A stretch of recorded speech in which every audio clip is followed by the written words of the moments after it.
This is the Plaza Theatre podcast.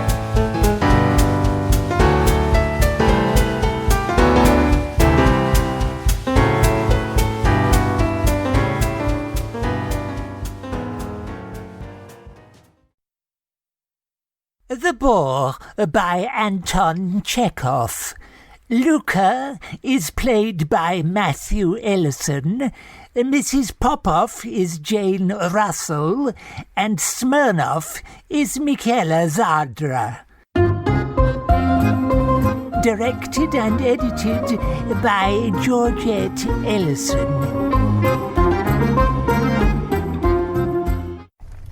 It isn't right, Mum. You're wearing yourself out. The maid and the cook have gone looking for berries. Everything that breathes is enjoying life. Even the cat knows how to be happy, slips about the courtyard and catches birds. But you hide yourself here in the house as though you were in a cloister. Yes, truly, by actual reckoning, you haven't left this house for a whole year. And I shall never leave it. Why should I? My life is over.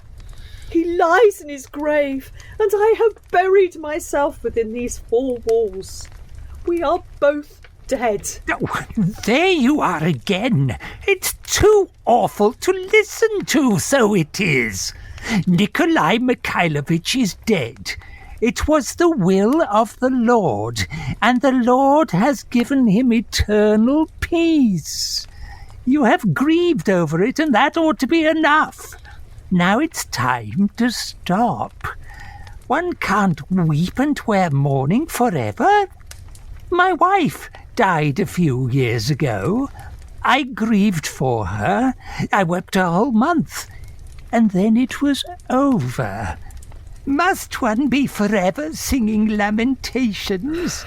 That would be more than your husband was worth. You have forgotten all your neighbours. You don't go out and you receive no one. We live, you'll pardon me, like the spiders. And the good light of day we never see. All the livery is eaten by mice, as though there weren't any more nice people in the world. But the whole neighbourhood is full of gentlefolk. The regiment is stationed in Riblov. Officers, simply beautiful. One can't see enough of them. Every Friday a ball and military music every day. Oh, my dear, dear Mum, young and pretty as you are, if you'd only let your spirits live. Beauty can't last forever. When 10 short years are over, you'll be glad enough to go out a bit and meet the officers, and then it'll be too late. Please don't speak of these things again. You know very well that since the death of Nikolai Mikhailovich, my life is absolutely nothing to me. You think I live, but it only seems so. Do you understand? Oh, that his departed soul may see how I love him. I know it's no secret to you. He was often unjust to me, cruel, and he wasn't faithful. But I shall be faithful to the grave and prove to him how I can love. There, in the beyond, he'll find me the same as I was until his death. Oh, what is the use of all these words when you'd so much rather go walking in the garden, or order Tobby or Wellican harnessed to the trap and visit the neighbours? Oh, madam, dear madam, what is it? In heaven's name! He loved Tobby so. He always drove him to the Korshigins or the Vlasovs. What a wonderful horseman he was.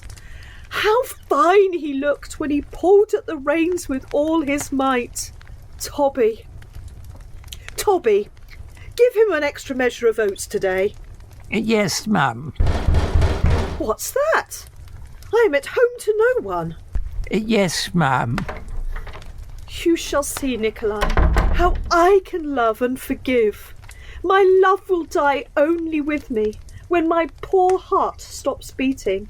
And aren't you ashamed? I have been a good, true wife.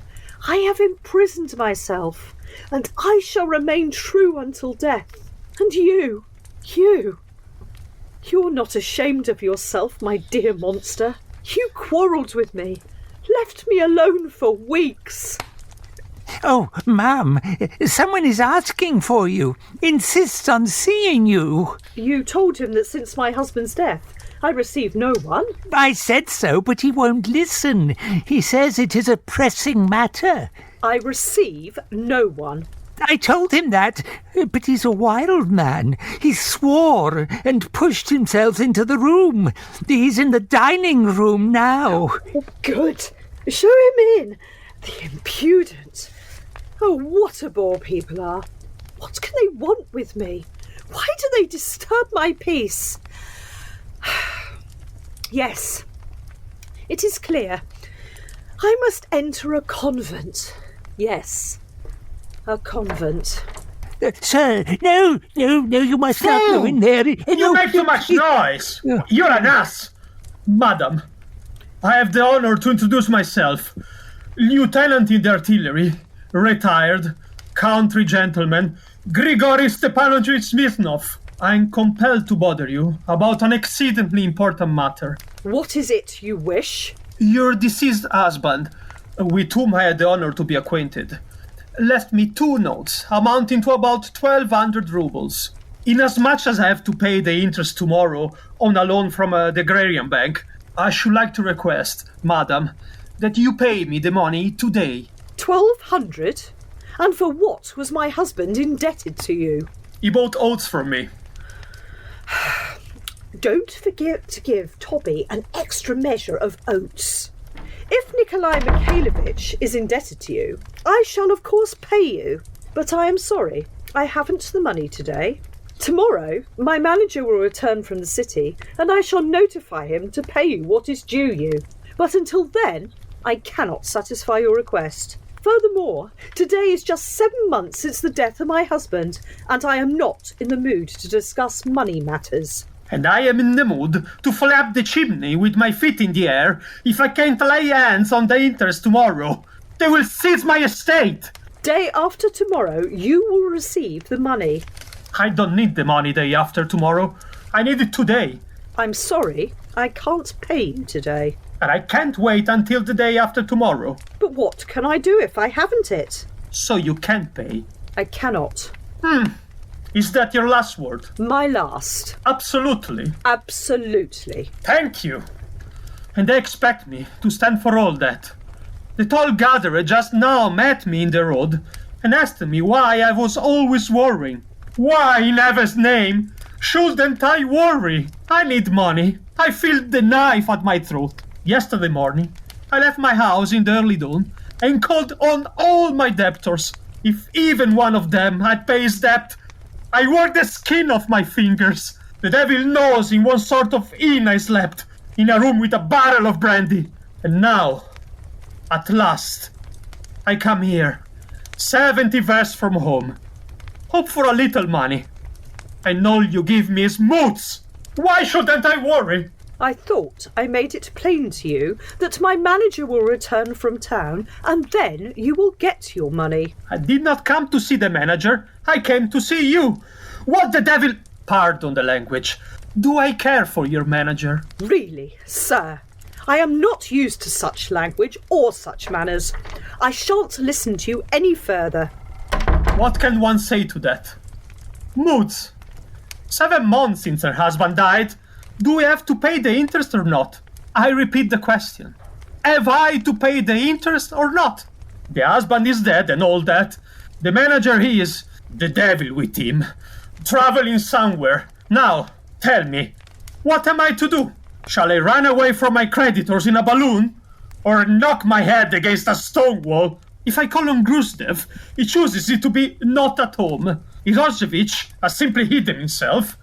I've quarreled with Kurzin and came near throwing him out of the window. Mazutov is ill, and this woman has moods. Not one of them will pay up. And all because I spoiled them.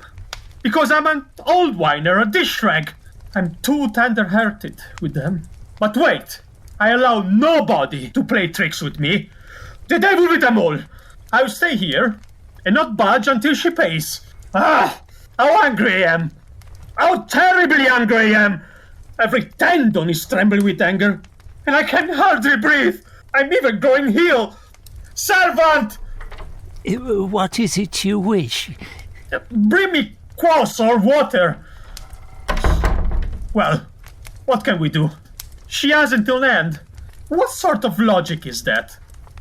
A fellow stand with a knife at his throat. He needs money. He's on the point of hanging himself. And she won't pay because she isn't in the mood to discuss money matters. Women's logic. That's why I never like to talk to women, and why I dislike doing it now. I would rather sit on a powder barrel than talk with a woman. Ugh. I'm getting cold as ice. This affair has made me so angry. I need only to see such a romantic creature from a distance to get so angry that I have cramps in my calves. Why, it's enough to make one yell for help. Madam is ill and is not receiving. March! Dear. Ill and isn't receiving. All right, it isn't necessary. I won't receive either. I will sit here and stay until you bring the money. If you're ill a week, I'll sit here a week. If you're ill here, I will sit here. As heaven is my witness, I'll get the money. You don't disturb me with your mourning or with your dimples. We know these dimples. Simon, unharness. We aren't going to leave right away. I'm going to stay here. Tell them in the stable to give the horses some oats. The left horse has twisted the bridle again. Stop! I'll show you how. Stop! It's awful. Unbearable heat. No money. Didn't sleep last night now. Morning dresses with moods. Oh, my head aches. Perhaps I ought to have a drink. Yes, I must have a drink. Servant! What do you wish? Something to drink!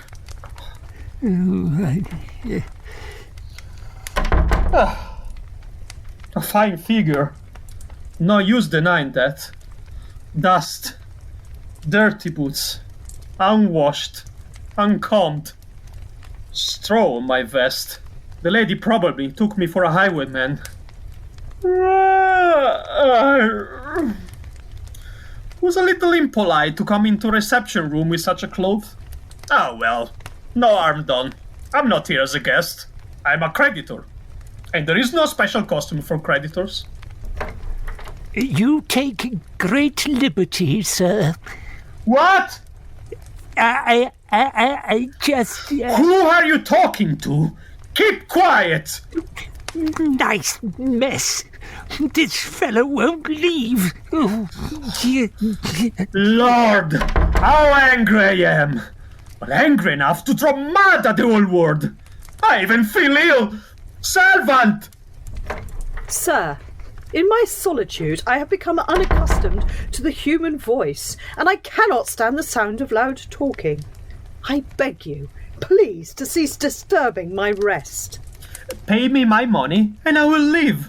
I told you once, plainly, in your native tongue, that I haven't the money at hand. Wait until day after tomorrow. And I also had the honor of informing you, in your native tongue, that I need the money, not day after tomorrow, but today. If you don't pay me today, I shall have to hang myself tomorrow. But what can I do if I haven't the money? So you are not going to pay immediately? You're not? I cannot. Then I will sit here until I get the money. You will pay day after tomorrow? Excellent. Here I stay until day after tomorrow. I ask you, do I have to pay the interest tomorrow or not? Or do you think I'm joking? Sir, I beg of you, don't scream. This is not a stable.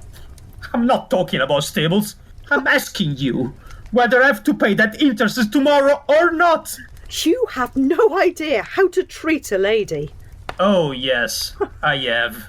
No, you have not. You are an ill-bred, vulgar person. Respectable people don't speak so to ladies. How remarkable! How do you want one to speak to you? In French, perhaps? Madame, je vous prie, pardon me for having disturbed you.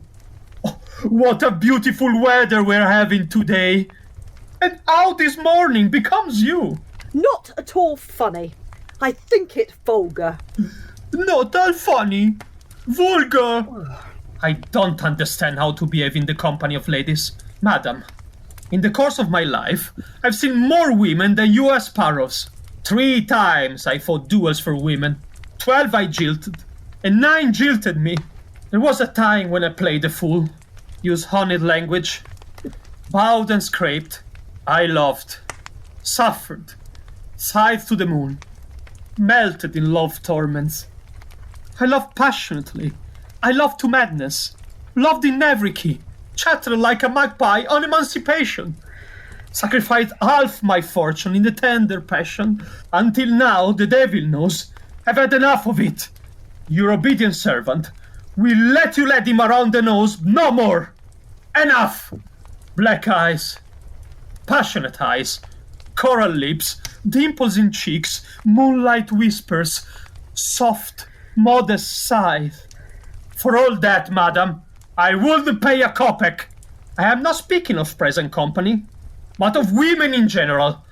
From the tiniest to the greatest, they are conceited, hypocritical, chattering, odious, deceitful, from top to toe, vain, petty, cruel, with a maddening logic, and, in this respect, please excuse my frankness, but 1 sparrow is worth 10 of the aforementioned petticoat philosophers. When one sees one of the romantic creatures before him, he imagines he's looking at some holy being, so wonderful that its one breath could dissolve him in a sea of 1,000 charms and delights. But if one looks into the soul, it's nothing but a common crocodile.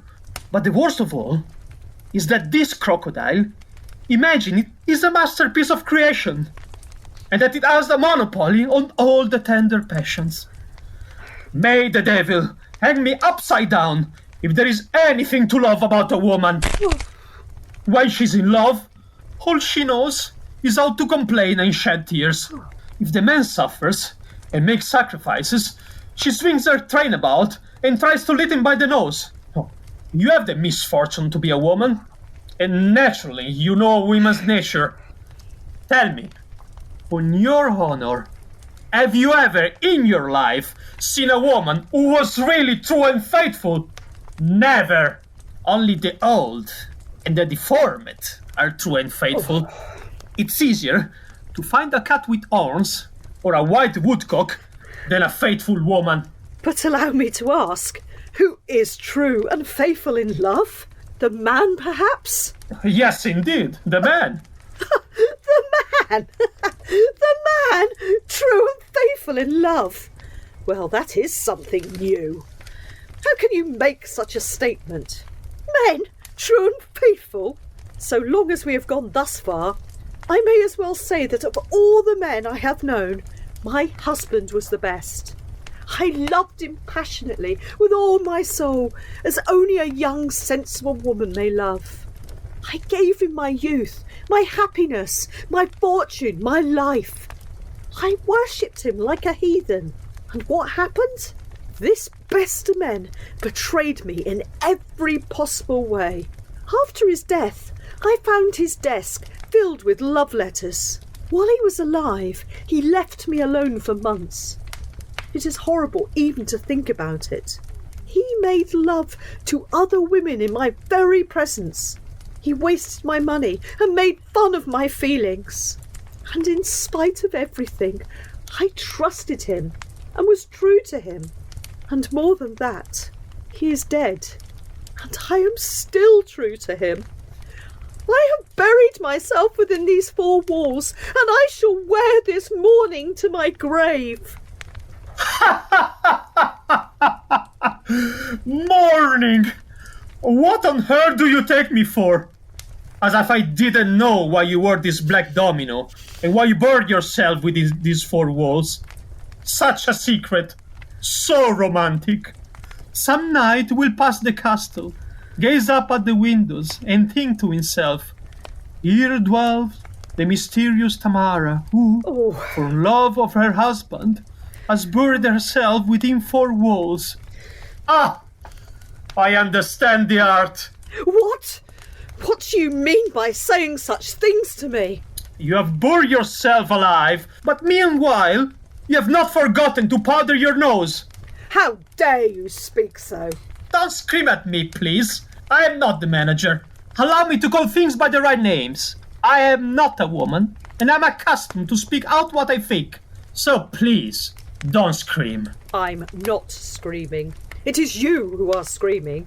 Please leave me. I beg you. Pay me my money, and I will leave. I won't give you the money. You won't? You won't give me my money? I don't care what you do. You won't get a kopeck. Leave me. As I haven't had the pleasure of being either your husband or your fiancé, please don't make a scene. I can't stand it. You are going to sit down? I already have. Kindly leave the house. Give me the money. I don't care to speak with impudent men.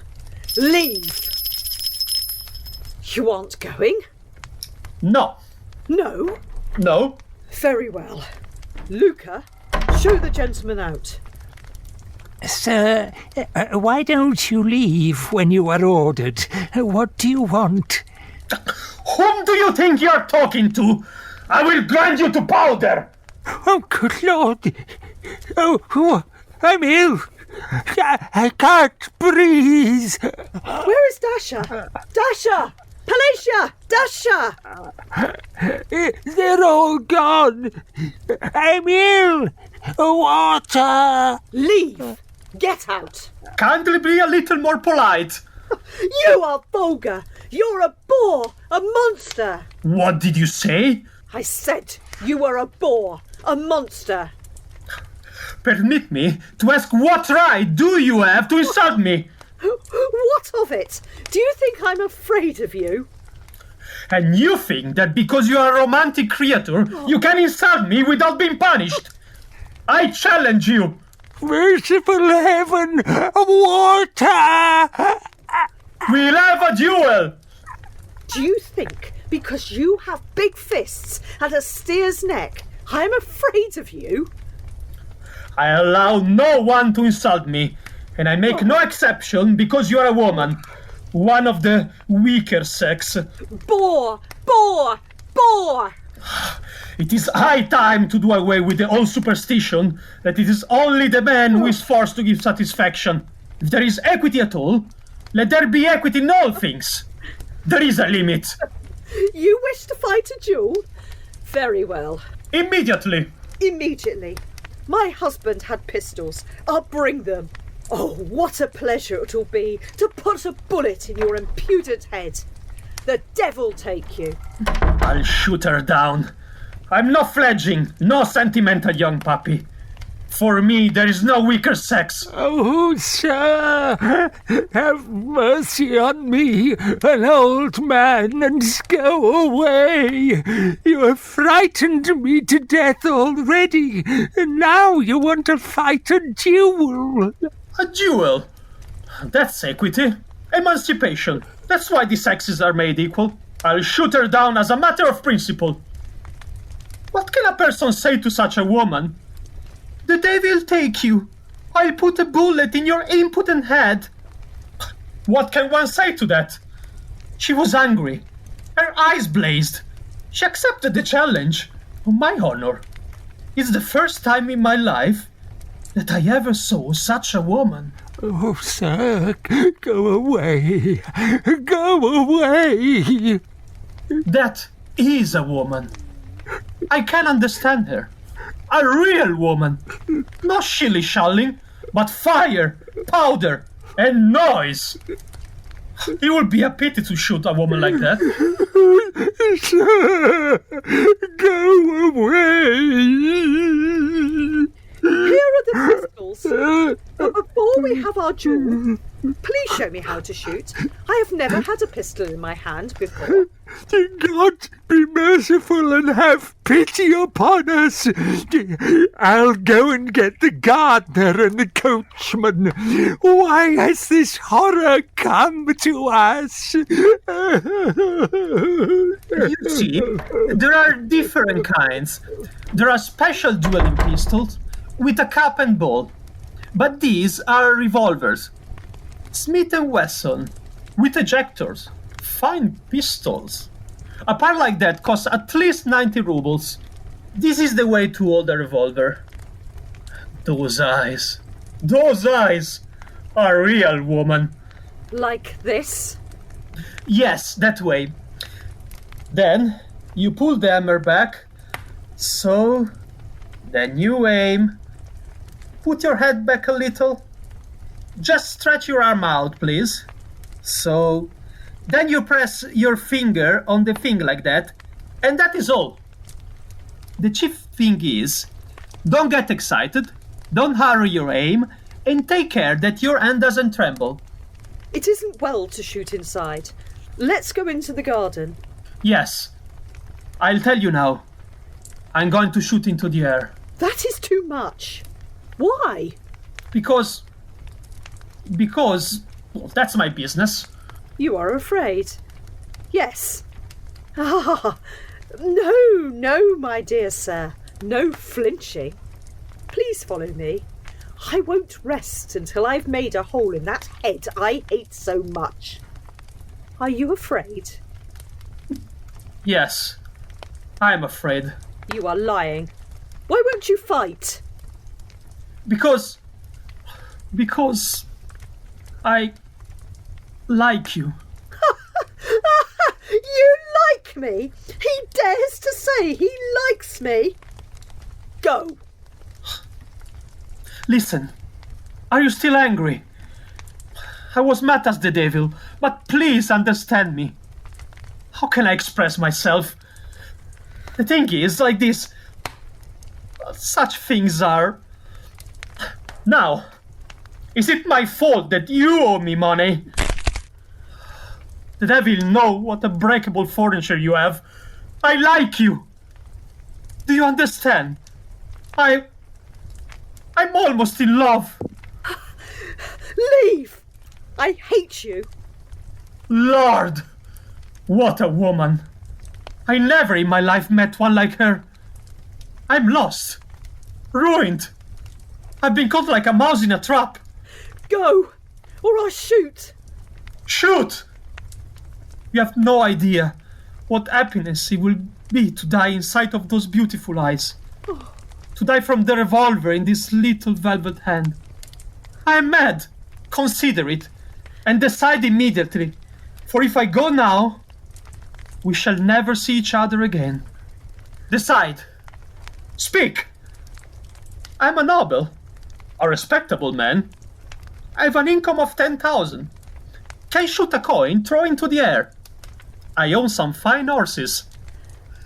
Will you be my wife? I'll shoot. My mind is not clear.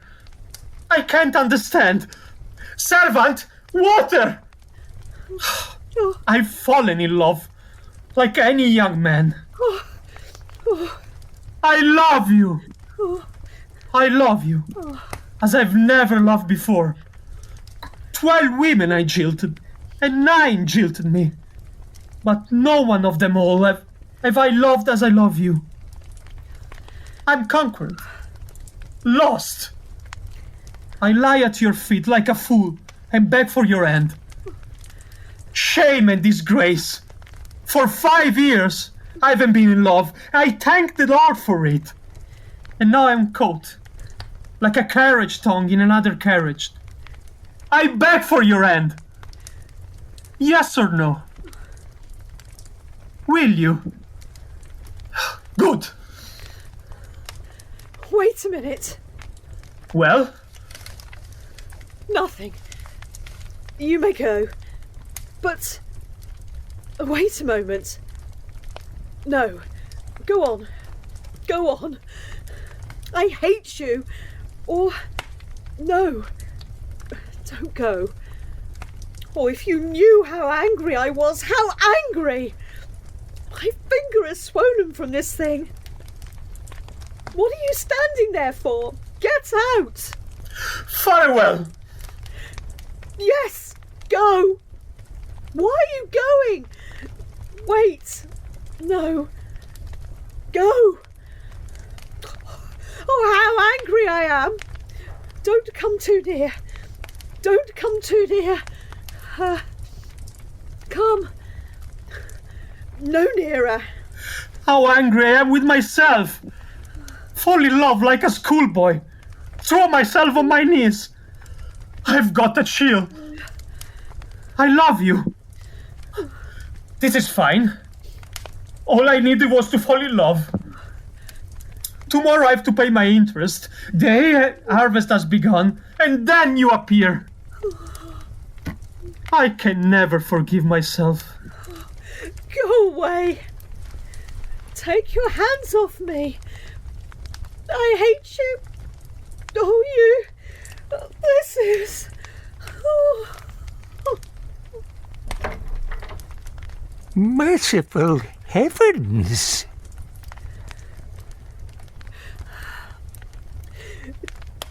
Tell them in the stable that Tommy isn't to have any oats.